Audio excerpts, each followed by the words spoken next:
4K has become one of the most prevalent things in filmmaking and TV of recent years, where people are delivering the content in 4K, not just shooting in 4K. With things like Netflix coming out, where all of the content that they produce now is delivered to you in native 4K, what are the drawbacks moving into this going forward? So I've actually been looking more at actually going back and shooting in 1080p rather than 4K, but still using 4K cameras like the Panasonic GH5 and the Pocket 4K. And they offer benefits that you might not think of utilizing despite not shooting in 4K. So I'm going to talk to you today about why I still shoot in 1080p using 4K cameras. I recently upgraded to the Pocket 4K, which I'm shooting this on in ProRes 422 at 1080p. And I'm doing that for a multitude of reasons, and one of them being just the amount of sheer space. Shooting 4K is 4 times the amount of information that you're capturing as opposed to 1080p. When you look at things like the GH5, it starts to get a little different. They don't record 4K at the same quality as the Pocket 4K does, but they still record 4K in some sort of flavor. I recently shot 2 videos on the GH5, both in 1080p, for the reasons that I'm gonna state now. So reason number 1, it's cheaper. Shooting in HD as opposed to 4K means that I use less space on hard drives, on SD cards, and cloud services, not to mention with places where I live with data caps, like in Canada and certain parts of the US. It also costs me more money to upload more gigs to either YouTube or cloud storage or anywhere in between. Now, the GH5 does actually shoot 1080p at a higher bitrate than 4K in some instances. They do have the higher option of 400 megabits, but we're going to talk about that in another point. The other added benefit is, in terms of it being cheaper, is time. You don't have to have as much of a beefy rig to edit and export and render and deal with these files. So you spend less time rendering and you're spending less time editing and kind of being slowed down unless you have one of these crazy rigs. And that's one of the biggest factors people don't consider is cost isn't just money, it's time. And when you're on a deadline and you have to work towards delivering a final format, working in a 1080p workflow can be significantly faster, as well as it depends on what the medium is that you're delivering it to. And likewise with the first point, point number 2, is it takes up less space. 1080p files are usually smaller than a 4K file, whether you're acquiring it by recording it or exporting it for upload and delivery. The file sizes are generally 4 times larger for 4K because there's 4 times the amount of pixels. And likewise with that, you're then going to have to buy more hard drive space to store the footage. You're going to have to buy more cloud storage, and if you upload in an area with data caps, you're going to go over your overages 4 times faster. Now, the benefit of shooting in 1080p is it keeps everything small and efficient. So as I said at the start of the video, I'm shooting this on the Blackmagic Pocket 4K. I'm shooting it in 1080p ProRes over USB-C to a 1 terabyte SSD. That's the benefit of why I actually bought this camera, is I can shoot directly to solid state drives in a high quality format. It just makes my workflow a lot easier. And I can fit about 750 minutes of 1080p ProRes 422 HQ onto this drive. If I was to shoot this in 4K ProRes 422, I can fit about 175 minutes, which is still a lot of content and still a lot of time, but it just kind of shows you and illustrates how much bigger those files will be. And then I have to have the space on my hard drive, and I have to have the PC that can handle that. And then when I export it, if I export it in 4K, that file is going to be still really big, and it really adds up. So I'm really gaining a lot from shooting this in 1080p at a high quality bitrate. For the GH5, I can fit around 60 minutes of 4K footage on a 128 gig SD card if I'm shooting at 150 megabits per second. Now with 1080p, I can only fit 45 minutes because it shoots at a higher bitrate. It shoots at 200 megabits per second. But while the file size is a little bit larger, it's 4 times the amount of pixels, which means the quality per pixel and the quality per frame is significantly higher. So while I'm shooting and taking up a little bit more space, I'm getting a lot more bang for my buck versus shooting 4K at 150 megabits per second. So while the 1080p file is slightly larger in size, the quality of that file is significantly higher, which takes me into my next point: better bit rates. Shooting in HD will actually give you better bit rates per pixel versus something like 4K in more consumer level cameras like the GH5. I would assume the Sony a7S3 and all of those kind of cameras, generally speaking, the bit rates per pixel will be significantly better than 4K. Now I'm going to be talking about the GH5, but by proxy this also affects the GH5S. The way they record video is pretty much the same when it comes to the file formats. So the GH5 records 4K at its maximum bitrate of 400 megabits per second. Now, only can you access that if you have SD cards that will record it fast enough, such as a V60 or a V90 SD card. The GH5 also records 1080p at 200 megabits per second. Now, those numbers, obviously, the 400 megabits is double. Just because it's double, it's 4 times the amount of data. So when you are dealing with that, you're only doubling the data for 4 times the amount of information that you need to capture. So if you compare these file sizes to something like ProRes 422HQ, the speed that ProRes will capture 4K is 880 megabits per second for 30 FPS. So around 800 for 24 FPS, which I usually shoot at. The bitrate for ProRes is double the bitrate of the highest bitrate the GH5 records in, which makes sense because at 1080p ProRes is around 220 megabits per second for 30 FPS, so about 190 megabits per second at 24 FPS. So it scales in a very linear way. The information is 4 times more, so the file size and the bitrate is 4 times higher. Same as when you increase the frame rate.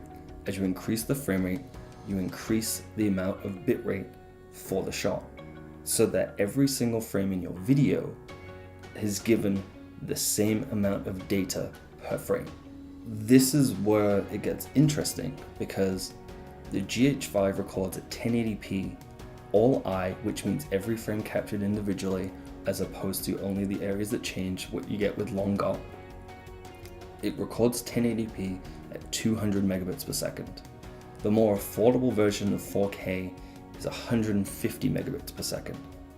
So you are capturing 4 times less data in a file that's 25% more bits or megabits per second. ProRes is 190 megabits per second at 1080p.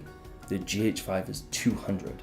So at 1080p, you're recording at a bitrate and in a format that is larger than the industry standard ProRes, which makes it much more viable for color grading. Furthermore, the V60 and V90 cards that you would need to record 4K on the GH5 cost like 2 to 3 times more, and while there are cheaper options out there, such as Delkin, it's not as well known a brand as something like SanDisk or any of the others that you would see typically use on the Transcend cards. And I wouldn't really necessarily trust my content if I'm shooting a wedding or an event or an interview or any of those things. I wouldn't trust it on a cheaper card. I would want to invest in the better, more industry standard cards like the SanDisk. And so you end up paying 2 to 3 times more for less space. So you get a 64 gig card for like $150 maybe, but you can get a 128 gig V30 card for a lot less. And the V30 card will hold the 150 megabits per second 4K and the 1080p 200 megabits per second 4K. It will hold both. To put it in a more daunting way, then you're recording less data for 1080p. If you go to 4K at 150 megabits per second, you're recording 4 times the amount of data in a file size that is 25% smaller than the 1080p option, which blows my mind. Like, one, why isn't it 200 megabits per second so that they're the same? But yet, even if they were the same, it's still 4 times the amount of data in a smaller file size. And I see a lot of people doing tests on YouTube and different places of the 4K footage, comparing the 150 to the 400, saying it's not that different. I've been pretty aggressively color grading a lot of my footage that I shot in 4K 150 megabits per second in Vlog 10-bit, and it falls apart. It does. The noise levels are high, the shadows get really messy and grainy, and it does start to fall apart. If you're doing anything other than like an interview style and you're trying to actually do more things with it, it just doesn't hold up, at least for me, to a standard that I'm happy with. And especially when it comes to high detail shots, if I'm going in and filming something with a lot of small details and I'm trying to capture that in 10-bit 4K at a file size smaller than HD, then it just doesn't hold up. I just can't push the image as far. It starts to break. When I try and color grade it, I did a shoot recently and I tried to color grade it and it was blocky. Like, when I was trying to isolate skin tones in DaVinci, it was blocky and I couldn't color grade it as well as I needed to because I just couldn't get a clean selection, and I ended up having to basically roto and create masks to isolate a lot of stuff, and it became a really time-consuming thing to do versus something that would do a lot better with more information. Now, yes, if I was shooting it in the 400 megabits per second, it would have been easier. But as I said, it would have cost so much more just to have those cards, and I couldn't record as much. I was doing behind the scenes. I needed just to basically keep rolling. I would have burned through those cards so fast. So what I did was I shot them in 1080p. That way I got the benefit of more bits per pixel and smaller file sizes overall. My workflow was easier and it made grading a lot easier. It was still pretty blocky and pixelated, and that's just a limitation of dealing with H.264. It's not an efficient codec. It's not a codec that you want to be recording in and capturing.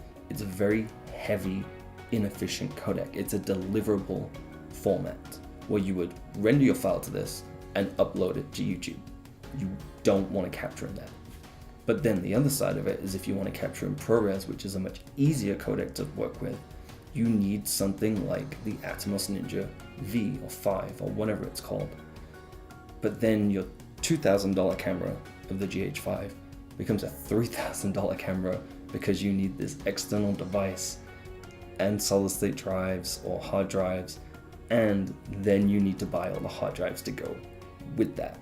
So you just have to kind of make a decision, and for me it made more sense to record in 1080p, gaining the benefit of the 4K sensor that then downscales to the 1080p file, so I still keep a lot of the sharpness, but not having to deal with lesser quality footage in terms of bitrate and data rate. I feel like I made the right decision. I'm happy with the results that I got. I got a really high quality 10-bit video out of it, and while I dealt with the blockiness that comes from H.264, I think that I would have had a much bigger problem if I shot this in 4K. Point number 4, you can up-res the files. Steve Yedlin, who's a cinematographer and the DP of Star Wars: The Last Jedi, actually did a really good in-depth analysis video specifically about resolutions and how dealing with 4K is a lot more to do with perceived sharpness and the way that it's up-resed than the acquisition format, meaning it didn't matter if it was shot in 8K on the Red, 6.5K on the Alexa 65, 4K scans of film, or 1080p.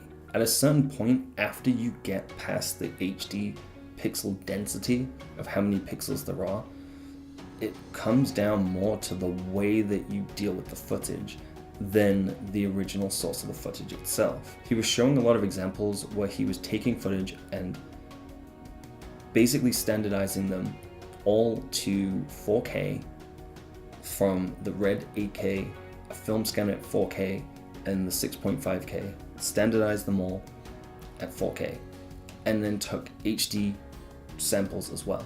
He downscaled them to 1080p and then upscaled them and compared them to the original file. And in some cases, the 1080p version looked sharper and clearer and had more detail than the 4K master files. And it's all to do with how you deal with the footage, not the quality that the footage came in as. And when I say quality, I mean resolution, not the quality of the image. It doesn't matter the original resolution, it only matters how you deal with it. And this is true. I've worked as a compositor for the better part of a decade on feature films, and on movies like Black Panther and Deadpool 2, we delivered files to Marvel as 2K renders, with the exception of some shots being delivered at 2.8K because we were delivering them for IMAX and we didn't do the 2:3:5 aspect ratio crop. We delivered those shots back to the client and worked on those shots in a 2K format, which 2K is only 100,000 pixels more than 1080p, which is like a row and a column of extra information. It's insignificant. It's essentially HD. And if it's good enough for them and they can produce and project these films in 4K, I'm pretty sure it's good enough for everyone else as well. I don't think it really matters as much to necessarily work in these file formats at 4K when the top of the industry doesn't even do that. Now, things are shifting because of things like Netflix, where Netflix and their original content has to be captured in 4K and has to be delivered in 4K. That's certainly different, and things are moving more towards that. And by no means am I saying that 4K is not a good acquisition, but I just mean more that it doesn't matter as much that you aren't working in 4K and you aren't capturing in 4K. It is less relevant than when we went from standard definition to high definition.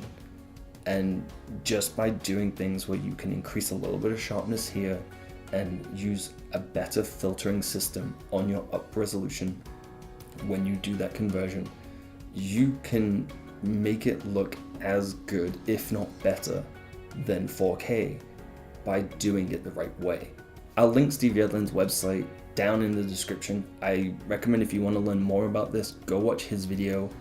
He will explain it much better than I could, and I'm just paraphrasing his stuff, so why not get it from the source? And my last point is going to be, it can help you still become a better filmmaker.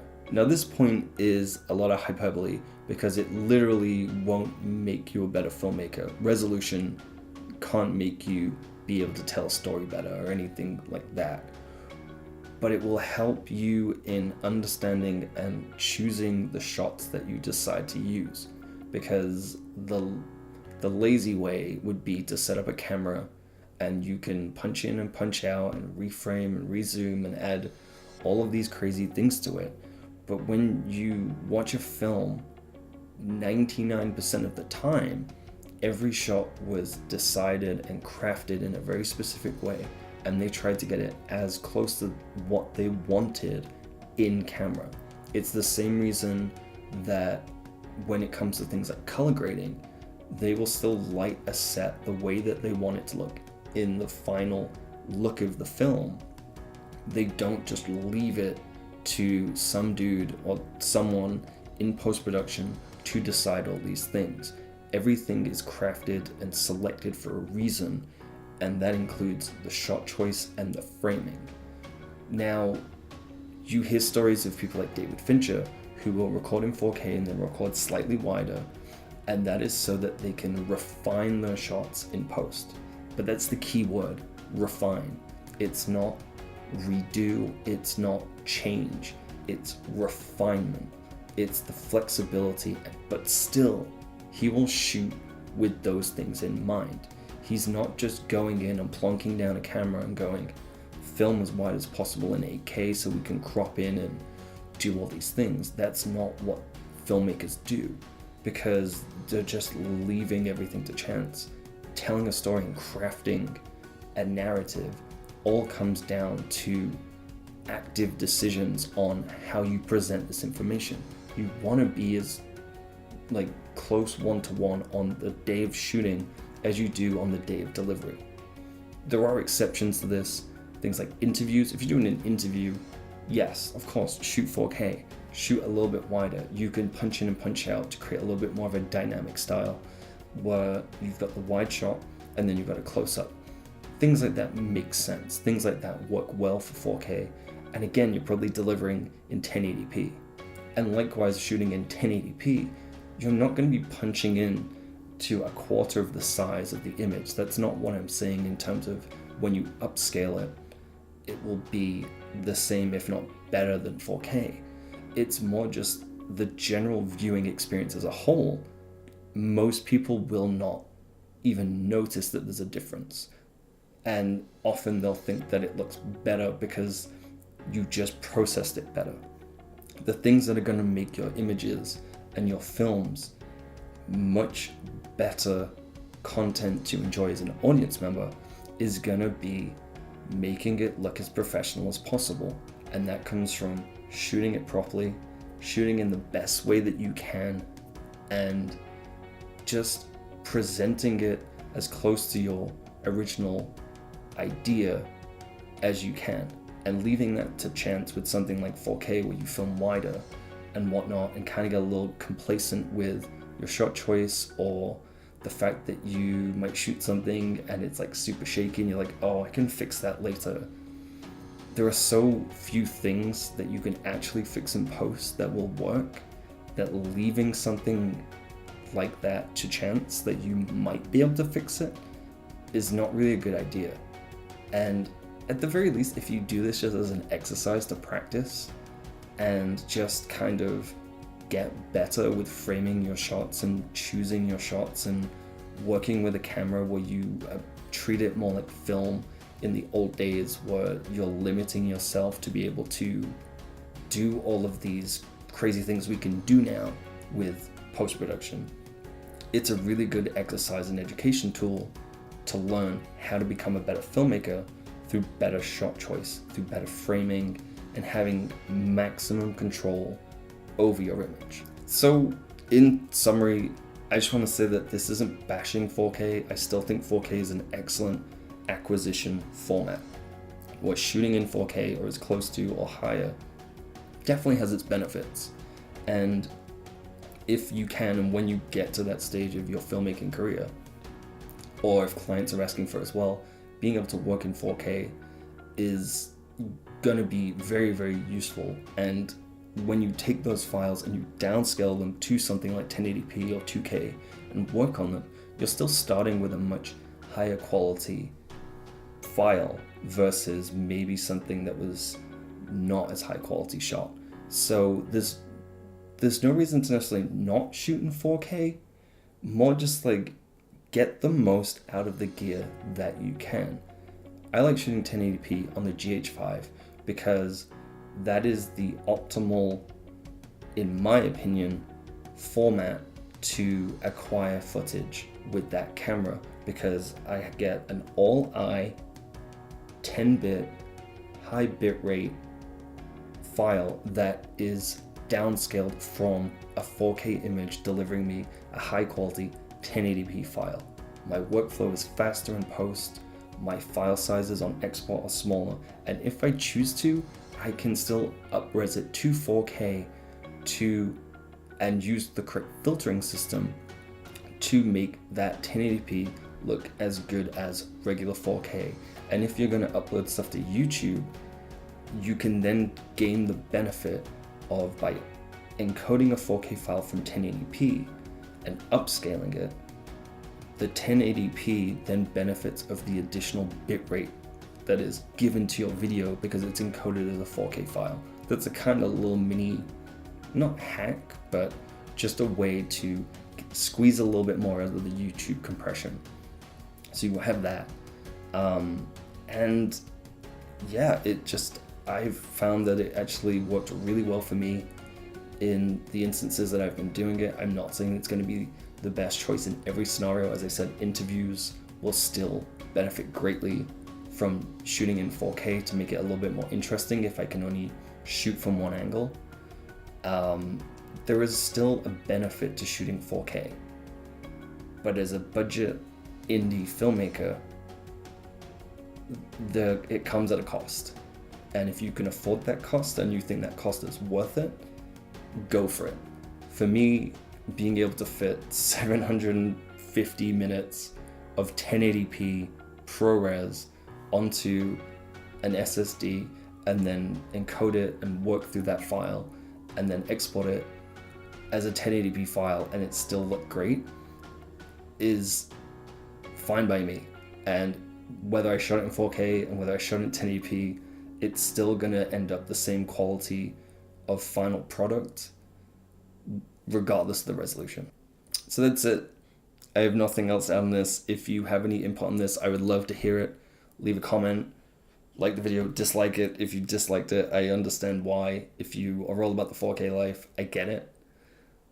But I just wanted to kind of present this as an idea that maybe give it a try, maybe go a little retro with it, try shooting in 1080p and see if you like it. See if you find that you make different decisions and try and find better shots that you utilize every single pixel of your frame in a different way. And I don't know, take risks, take chances, try find the breaking point of your own filmmaking style.